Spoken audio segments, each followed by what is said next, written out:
De Jessé nasceu a vara, de Jessé nasceu a vara, da vara nasceu a flor, oiá, meu Deus, da vara nasceu a flor, oiá, e da flor nasceu Maria, e da flor nasceu Maria, de Maria o Salvador, oiá, meu Deus, de Maria o Salvador, oiá.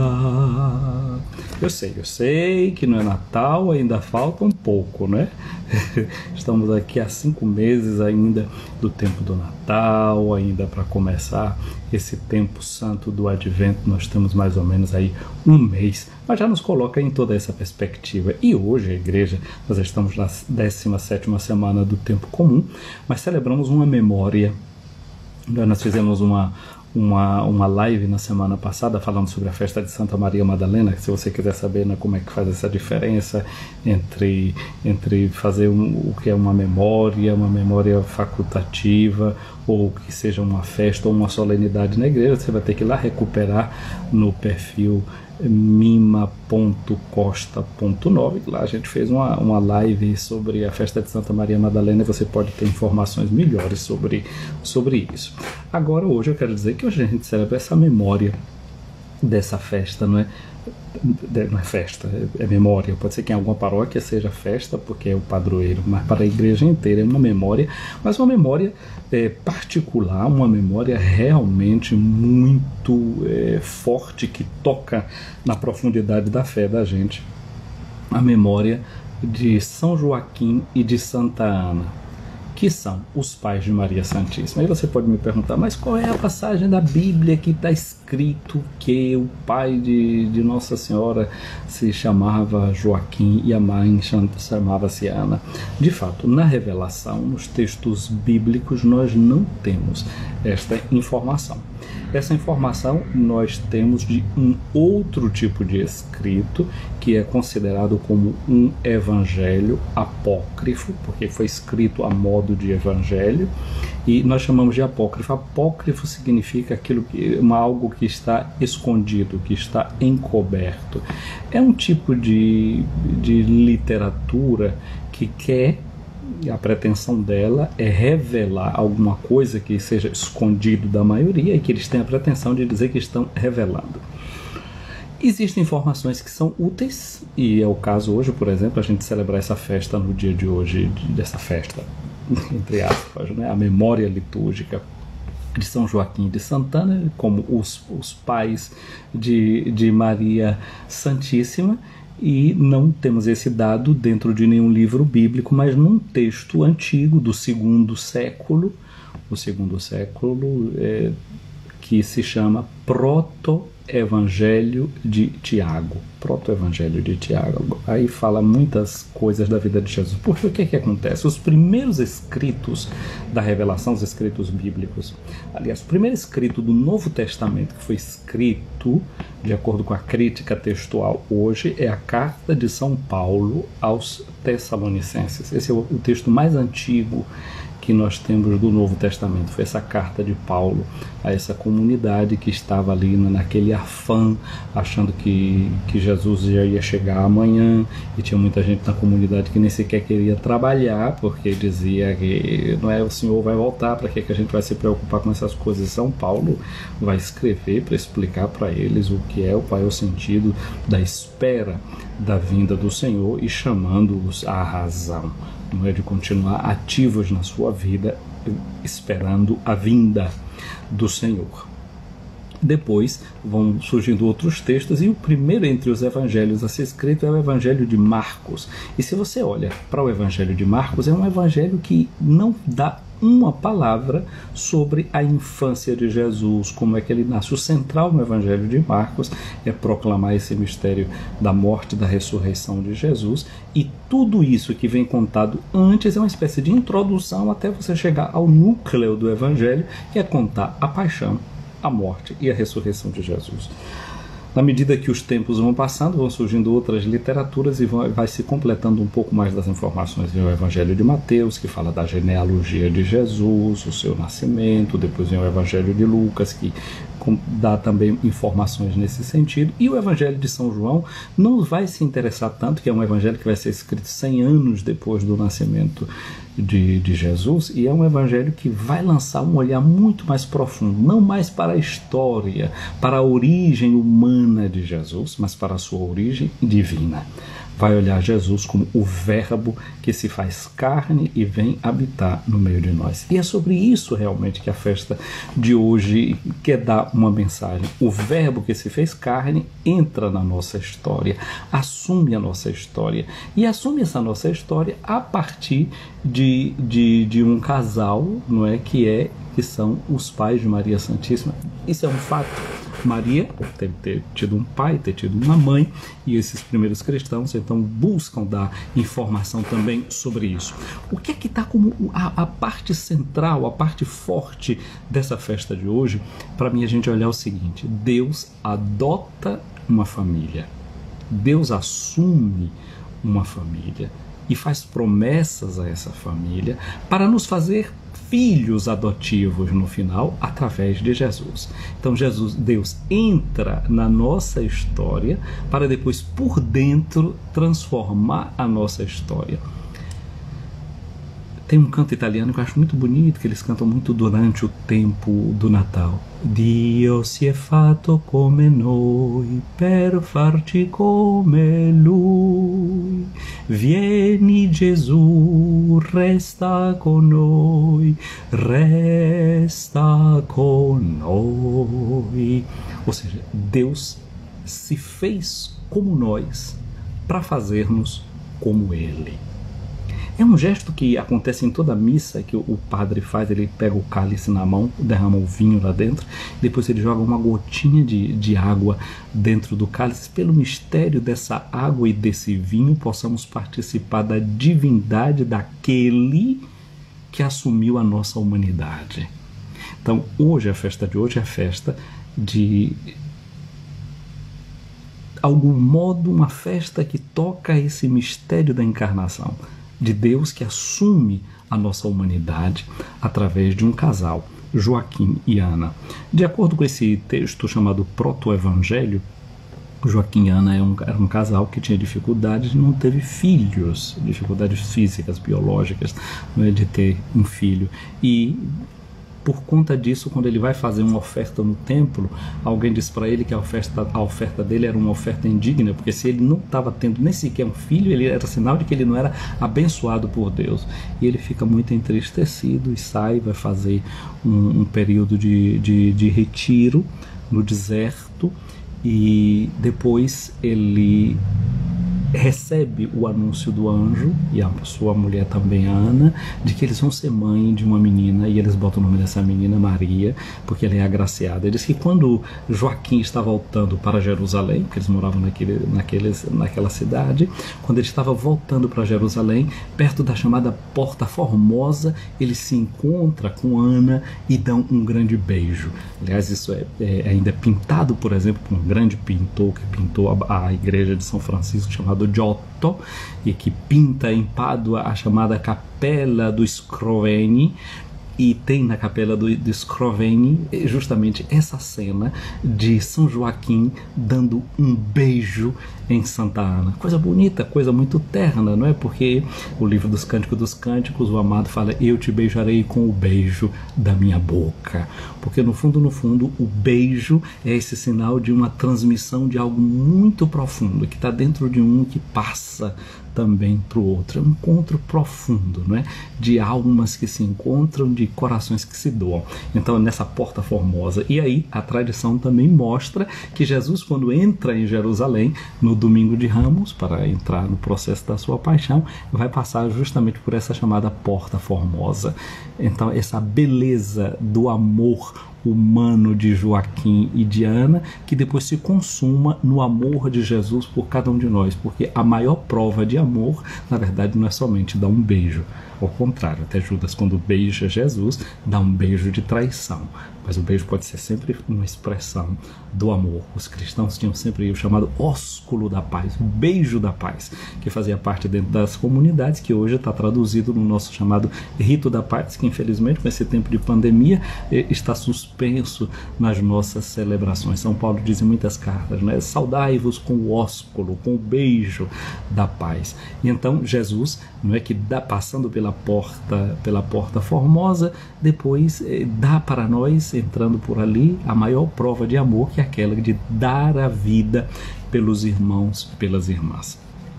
Voltemos aqui ao ponto que a revelação traz para nós. Portanto, Joaquim e Ana, eles são daqueles que esperam a salvação de Deus. Você lembra que no Evangelho de Lucas fala de também duas pessoas idosas que ficam esperando pela vinda dos Messias? É a profetisa Ana e Simeão, que vivem lá no templo esperando pela vinda do Senhor.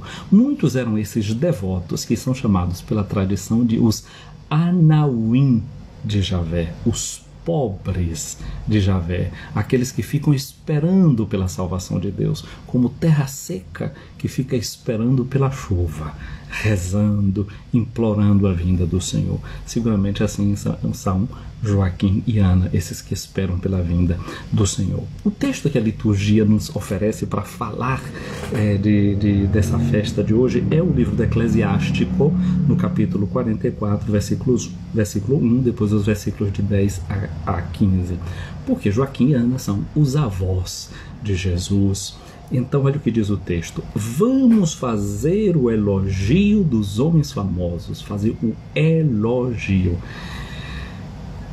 A palavra elogio tem dentro dela uma composição logos, logion, que significa palavra, e dentro dela tem essa primeira que caiu uma letrinha aí, a letra eulogion, que significa dizer uma palavra boa.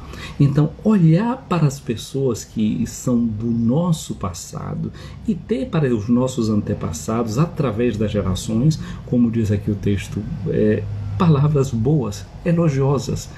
Olhar o bem que existe, por exemplo, dentro da família da gente, os nossos antepassados, reconhecer o bem que foi feito por todas essas pessoas. E hoje o que a gente quer fazer é reconhecer o bem, as coisas boas na vida desse casal, Joaquim e Ana, que educaram tanto a mãe de Jesus. Você já viu que a imagem de Santa Ana, e Santa Ana é chamada de Santana Mestra, não é? Santa Ana foi por muito tempo considerada a padroeira dos mestres. Eu desde pequeno fui sempre muito educado a confiar o meu processo educativo a Santana. Sempre rezei muito e rezo ainda. Quando eu terminei aqui o meu mestrado, assim que eu saí lá do instituto, quando fiz a última prova, o lugar onde eu estudo, que é pertinho da Basílica de São Pedro, eu saí ali pela Praça de São Pedro, no Vaticano, e entrei pelo chamado Portão de Santa Ana, porque tem uma igrejinha de Santana, e o que eu fui fazer lá, me ajoelhar e agradecer a Santa Ana, que acompanhou muito os meus estudos, porque quando eu tinha 13 anos de idade, eu tive que começar a estudar de noite. Então, estudar de noite e trabalhar de dia. Isso às vezes dava muita dificuldade para poder acompanhar os estudos. Depois eu pude voltar a ter o estudo na forma normal quando eu entrei no seminário, que aí eu seguia as aulas no horário normal. Mas então, eu sempre me apeguei a Santana, para que ela fosse aquela que me ajudasse a suprir as horas de estudos que me faltavam. E sei que Santana me valeu, me ajudou. Então, quando eu terminei esse ciclo aqui dos estudos do mestrado, do doutorado, eu fui lá na capelinha de Santana, na paróquia de Santana, que aliás é até uma paróquia, fui lá agradecer. Essa é a única paróquia lá dentro do Vaticano, né? Fui agradecer a Santa Ana esse processo. E na imagem de Santa Ana, o que é que a gente tem? É Santa Ana sentada, Nossa Senhora, não é, com um livro nos joelhos, e Nossa Senhora que está ali lendo o livro. Isso para dizer que ela é a educadora de Maria. Ela põe Maria no caminho da escuta, da obediência à palavra de Deus. Ela é quem transmite essa fé. Então, seja Joaquim, seja Ana, são esses responsáveis por essa educação da vida de Maria Santíssima. Então diz o texto aqui dizendo: esses são homens de misericórdia, seus gestos de bondades não serão esquecidos. Eles permanecem com seus descendentes. Aqui a gente pode ler, eles permanecem com os seus netos. Não é? O bem que você vai fazendo, essas pessoas que vão fazendo o bem, elas continuam nas gerações que vêm depois deles, nos seus descendentes. Seus próprios netos são a sua melhor herança. Não é? A herança que uma pessoa pode deixar no mundo são seus filhos, são seus netos. E a educação que a gente pode dar, transmitindo valores a essas pessoas, para que o mundo possa ser transformado, educado, a partir de dentro, a partir da própria humanidade. A descendência deles mantém-se fiel às alianças. E graças a eles, também os seus filhos, sua descendência permanece para sempre e sua glória jamais se apagará. Seus corpos serão sepultados na paz e seus nomes duram através das gerações. O nome para a vida bíblica, para a tradição da Bíblia, significa a própria pessoa. Não é apenas a emissão de voz. O nome significa que a própria pessoa permanece viva através dos seus filhos, não é? O corpo vai para a sepultura, mas a pessoa continua viva na vida daqueles que amou, na vida daqueles que querem bem. E aqui tem um dado que eu acho interessante, não é? Seus corpos serão sepultados na paz, seus nomes duram. Tá aqui uma coisa que eu gostaria hoje de, nesse dia que a gente pensa em São Joaquim Santana e pensamos nos nossos antepassados e, sobretudo, olhamos para os nossos avós. Papa Francisco instituiu o Dia do Idoso e o Dia dos Avós no dia de ontem, justamente pela vizinhança do dia de ontem, quer dizer, o quarto domingo do mês de julho, de agora em diante, nós celebramos com essa data, justamente pela vizinhança que tem com a festa de São Joaquim e de Santa Ana. Mas esse ponto aqui, para mim, é um ponto muito interessante, que é o ponto da sepultura. Eu não sei, eu acho que muitas vezes a gente valoriza muito pouco o cemitério, não é? Existe entre as obras de misericórdia sepultar os nossos mortos. Eu perguntaria a você, você tem o hábito de ir ao cemitério, visitar o túmulo dos seus entes queridos? Não é? Levar flor fresca.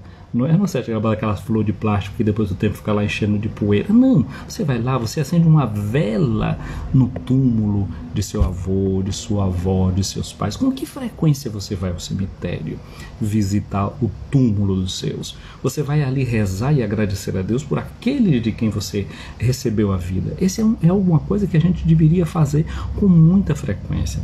Eu notei uma coisa que eu achei muito bonita na Alemanha. Os cemitérios são verdadeiros jardins.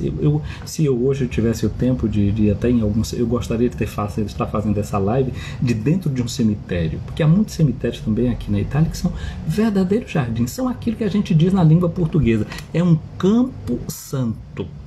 E aí a limpeza do cemitério, o cuidado com as sepulturas, fala da relação que a gente tem com os mortos, do carinho que a gente tem por aqueles por meio dos quais a vida, a educação nos chegou, não é? O túmulo dos nossos padres, aqueles que passam pela nossa comunidade, dos catequistas da comunidade, como é que a gente venera esses lugares?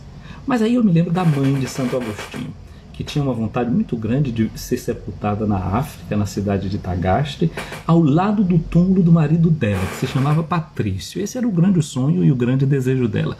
Mas aconteceu que ela ficou doente aqui, em Ostia Tiberina, que é pertinho daqui de Roma, onde está o porto, e ela morreu ali.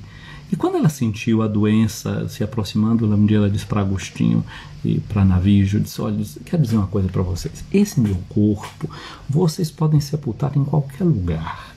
Agora o que eu quero pedir a vocês é, lembrem-se de mim diariamente, lembrem-se de mim na celebração da Eucaristia. Eis aqui uma outra coisa. As missas pelos nossos entes queridos, como forma de gratidão, trazer a vida deles, a memória deles unida ao sacrifício de Cristo, recordá-los, mas ao mesmo tempo oferecer como sufrágio de perdão pelos pecados deles, pelas faltas cometidas, invocando que o sangue de Cristo lave tantas faltas, não é, muitas vezes na vida dessas pessoas. Então, esses dois gestos eu gostaria de recomendar a vocês.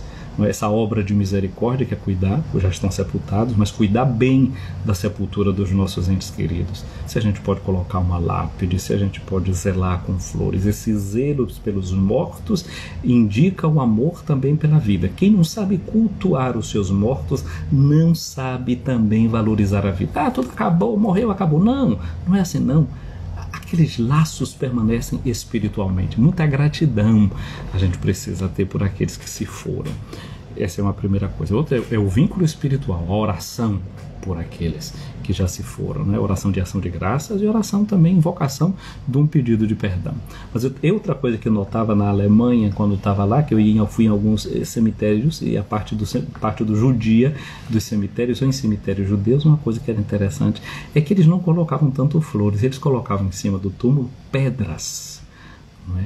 Quase como que dizendo pra gente assim que a relação que tem entre nós, aqueles que se foram, é como uma rocha, não é? É uma pedra que não é destruída, porque o vegetal ele pode murchar, não é? Apodrecer, e o mineral ele tem essa solidez, não é? De algo que permanece, como que dizendo que essa comunhão, essa relação entre nós e aqueles que se foram é uma relação que realmente permanece.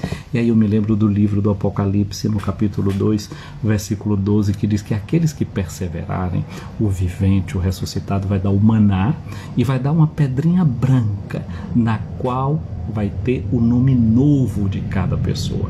Um nome que somente Jesus que está dando e a pessoa que está recebendo sabe. Isso para dizer que esses nossos antepassados, esses nossos entes queridos, agora eles estão numa luz nova, numa luz que Deus deu. São conhecidos agora profundamente e melhor é por Deus mesmo. Então, na medida que nós fazemos a lembrança deles, nós pedimos a Deus a graça de vê-los com o olhar com o qual Deus os vê, que é olhar de misericórdia, que é olhar de perdão, que é olhar de compaixão. Mas tem aqui também um outro dado para nós, né? Lembrando esses avós de Jesus e falando dessas gerações que se passam, é a questão da nossa memória curta. Que dificuldade a gente tem, por exemplo, se a gente quisesse fazer, comecei cantando, né? De Jessé nasceu a vara, de Jessé nasceu a vara, da vara nasceu a flor, ah, meu Deus. Porque a profecia de Isaías, no capítulo 11, fala, não é? Desse Jessé, que é um ascendente do rei Davi, Davi é descendente dele, e que, portanto, na descendência dele está o rei Davi. Mas se a gente fosse realmente querer perguntar sobre a nossa genealogia, sobre a nossa família, até que geração a gente é capaz de chegar? Infelizmente temos uma memória muito curta, conhecemos muito pouco da história da nossa família. Que tal no dia de hoje também fazermos um pouco de exercício e a partir de agora buscando essa lembrança dentro da nossa família, conhecendo um pouco mais a história da nossa família, a história dos nossos antepassados, porque Deus quis ter uma família, Deus valorizou a vida da família para que a gente também aprenda isso. Por quê?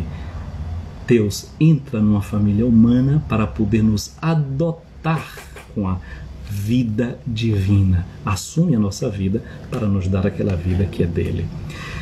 E se é verdade que Jesus é esse que é descendente do rei Davi, como a liturgia de hoje nos apresenta, não é? Joaquim, Ana, como esse descendente da família de Davi. Se a gente olha a Bíblia da gente também no livro do Apocalipse, no capítulo 22, o versículo 16, o Senhor ressuscitado diz assim: Eu, Jesus, enviei o meu anjo para vos dar este testemunho sobre as igrejas. Eu sou o rebento de Davi, não é? A raiz de Jessé. E diz também: eu sou a raiz de Davi. Olha só, eu sou o rebento, ou seja, eu sou aquele que sou da geração de Davi, mas eu sou também a raiz. Por quê? Porque Jesus é o alfa e o ômega. E se Jesus é um descendente de Davi, ao mesmo tempo ele é a raiz da vida de Davi. Por quê? Porque Jesus é a raiz de toda a humanidade. Ele é o Logos, ele é o Verbo, ele é a palavra por meio da qual todas as coisas foram feitas, por meio da qual a sua família foi feita. Por isso o dia de hoje é o dia da gente se voltar para Jesus, que é a raiz de toda a família, é a raiz de toda a humanidade, ele é a palavra através da qual todo ser humano foi feito e por isso através do qual todo ser humano pode ser redimido. Portanto, hoje eu queria convidar a você para realmente fazer uma oração na qual você invoque o nome de Jesus. A gente fala do nome daqueles da nossa descendência, dos antepassados, que não será esquecidos, mas então a gente invocar o nome de Jesus sobre cada parente nosso que já morreu, que não está aqui nesse mundo, mas que deixou para nós uma carga genética, uma memória coletiva. O que é que tem de bom para a gente bem dizer aí? Mas o que é que pode ter de nocivo também que a gente foi herdando ao longo do tempo, no caráter, na forma de ser? Por que não invocar esse nome de Jesus, que é um nome redentor, sobre a nossa família, para que a gente seja redimido de tudo aquilo que pode ter de negativo no interior das nossas famílias e desça a bênção de Deus sobre a nossa família. Então eu quero deixar hoje esse exercício para você fazer, não é, no dia de hoje. E agora eu quero justamente fazer isso, invocar o nome de Jesus sobre a sua família, sobre você, sobre todos os seus, para que Deus abençoe, guarde e proteja. Mas não sem dizer uma breve palavra sobre o Evangelho que hoje a liturgia nos apresenta, que é um Evangelho muito breve, é o capítulo 13 de Mateus, versículos 16 e 17. Esse capítulo até que a gente já está lendo e nós já lemos, né, alguns dias atrás, quando Jesus diz assim: felizes sois vós, porque os olhos de vocês, vossos olhos veem, os vossos ouvidos ouvem. Em verdade eu vos digo, muitos profetas e justos desejaram ver o que vedes e não viram, desejaram ouvir o que ouvis e não ouviram. Bem-aventurados foram os olhos de Joaquim e Ana, que puderam ver e contemplar a salvação de Deus, assim como o casal de profetas, não é? Simeão e Ana, não casal no sentido de que eram casados, mas que um homem e uma mulher, que puderam também ver com os olhos deles a salvação que Deus manifestou para Israel. Mas é feliz também o seu olho e o meu, que pode ler essa palavra da Escritura de Jesus, e esses ouvidos nossos que podem ouvir que Deus realizou a sua promessa à casa de Israel, a promessa que ele fez a Abraão. Portanto, uma promessa que fez a mim e a você, porque, como nos ensina a liturgia, nós somos filhos de Abraão, porque Abraão é o nosso pai na fé. Portanto, peçamos a Jesus essa graça de entrar com toda a força sobre a nossa família, com a sua bênção, com a sua graça, com o seu poder, para que a gente viva a alegria de ter o prazer de ver realizada essa promessa que ele fez para nós. Que Deus Todo-Poderoso te livre sempre de toda adversidade e derrame sobre ti a tua bênção. Torne o teu coração atento à sua palavra, a fim de que tu transbordes de alegria divina. E assim, abraçando o bem e a justiça, tu possas correr sempre pelo caminho dos mandamentos divinos e te tornes co-herdeiro de todos os santos, na companhia de São Joaquim, na companhia de Santana. Que ele oriente para ele os teus passos e te mostre o caminho da caridade. Venha sobre ti a bênção de Deus Todo-Poderoso, Pai, Filho e Espírito Santo. Amém. Eu quero saudar aqui umas pessoas que começaram a seguir o nosso perfil aqui no Instagram. Muito obrigado a Cássia Matos, a Renata Sobral Salles.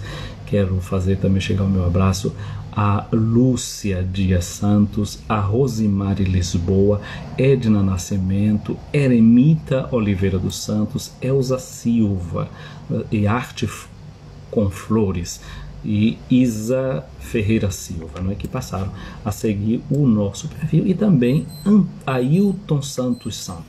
Então, muito obrigado a vocês por essa companhia amiga aqui no nosso canal. Quero saudar também a todas as pessoas que estão aqui acompanhando essa live.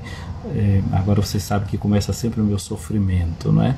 Quando eu começo a querer saudar as pessoas que estão aqui. Então, a Ivana Souza Andrade, a Ana Maria Darcy Santos, a Rosa Santos, a Renata Cunha, Rosidete Pimenta, meu abraço a você, a Silvia Fernandes, quem mais? Darcy Sampaio aqui presente, Cristiane Nogueira. Cristiane, como é que estão aí nossos preparativos para a questão do Dia dos Catequistas, né? Estou precisando de mais informações, me manda dizer como é que as coisas estão. As ideias estão aqui fervilhando na minha cabeça para a nossa live formativa com os catequistas da nossa Diocese de Amargosa, agora no mês de agosto, né? Espero que seja uma jornada muito boa, muito feliz e muito fecunda, não é?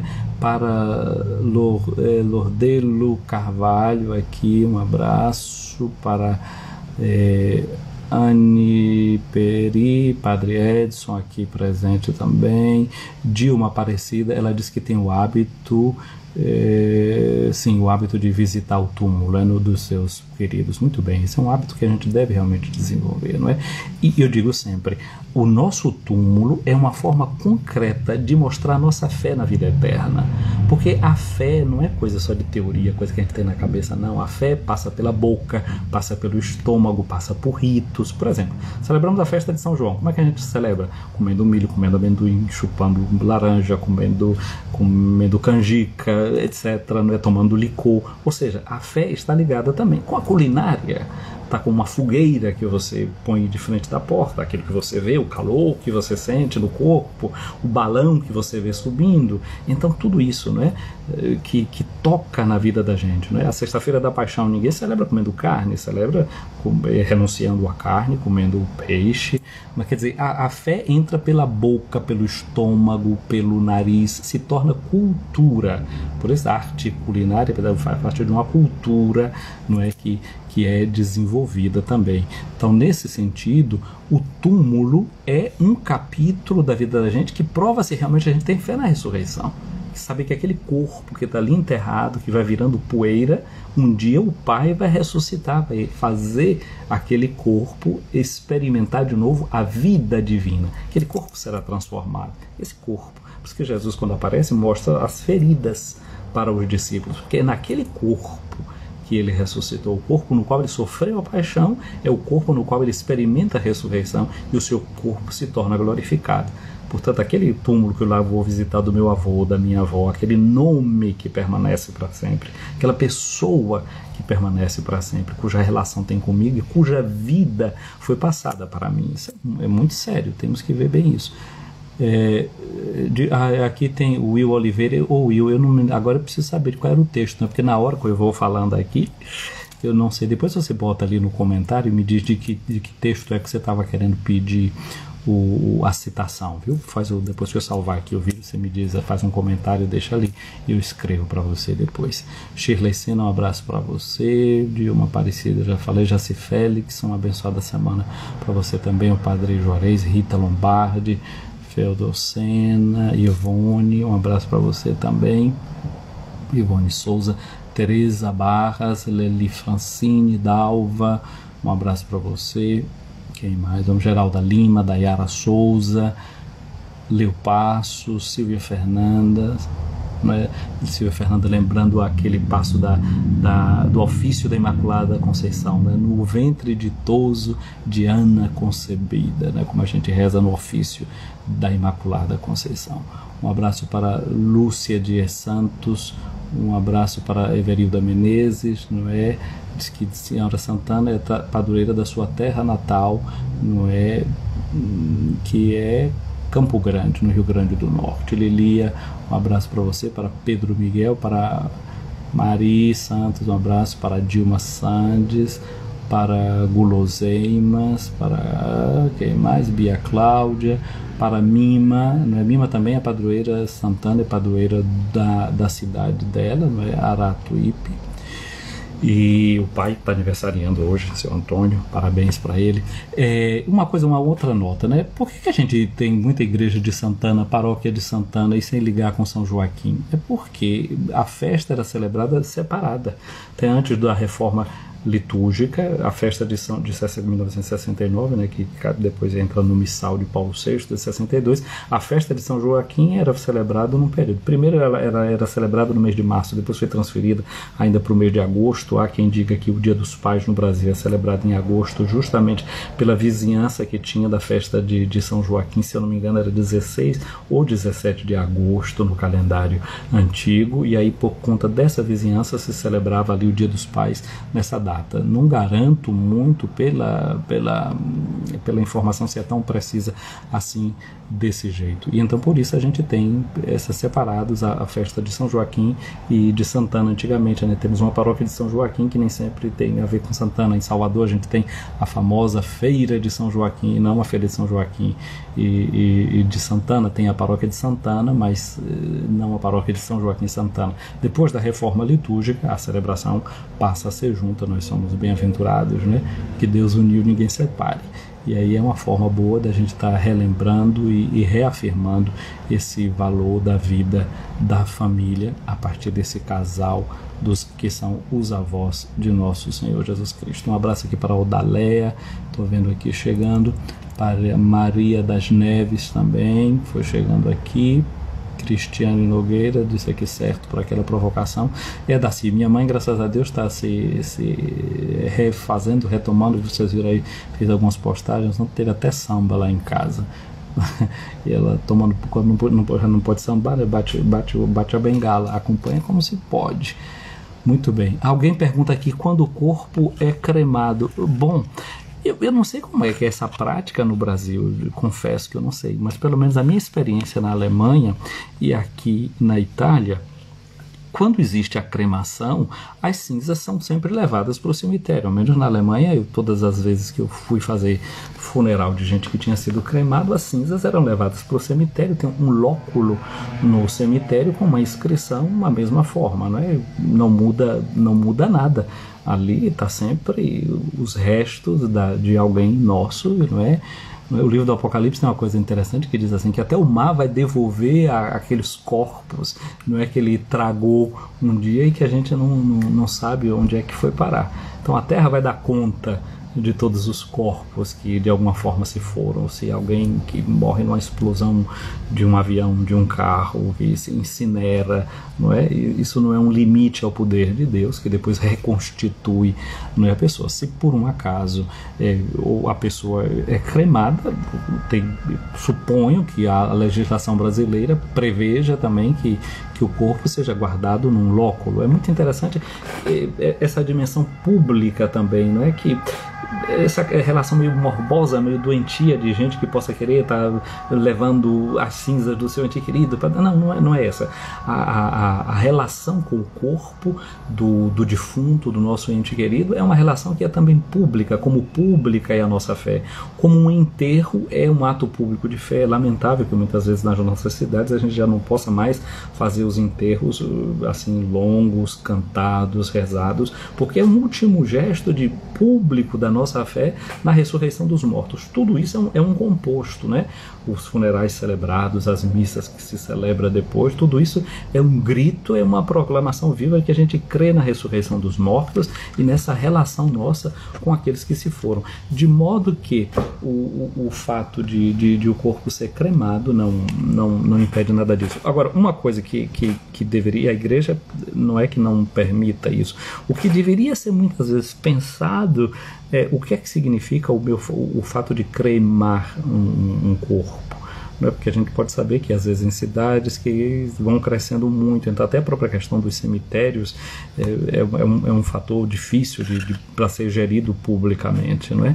Então o poupar os espaços, etc. A questão é se o pedido da cremação do corpo tiver guardado dentro dele uma expressão de desprezo ao corpo, de desprezo à vida e de não crença na ressurreição. Essa é que é a coisa perigosa, não é? Que a gente precisaria cuidar realmente de formar bem. Jair Reis, um abraço para vocês, para Antônia Fonseca. Quem foi uma outra pessoa que está me dizendo aqui, Darcy está dizendo que Serrinha também, ali a padroeira é Santana, né? E Feira de Santana na Bahia também, a padroeira Santana. Um abraço para Ana Maria, saudação Ana Maria, hoje é o dia do teu onomástico, aqui você aparecendo aqui, para Elza Silva também, Josiana, que está chegando aqui agora. Gente querida, fiquem com Deus, fiquem sobre a intercessão de Santana, né? Eu vou ali agora cuidar da minha refeição. Eu tinha uma amiga que é Juscelie, não é? E que ela dizia que quando a comida estava pouca dentro de casa, Dona Celi, aqui de vez em quando eu tenho a Alessandra aqui participando dessa live, eu não sei se a Alessandra está aqui nessa live de hoje, né? Dona Celi, que era a avó de Alessandra, ela dizia sempre Santana inteira. Então eu espero que Santana tenha inteirado e eu chegando lá embaixo eu ainda encontre a comida para mim, porque fiquei aqui nesse bate-papo com vocês. Fiquem com Deus e que Santana e São Joaquim intercedam por nós.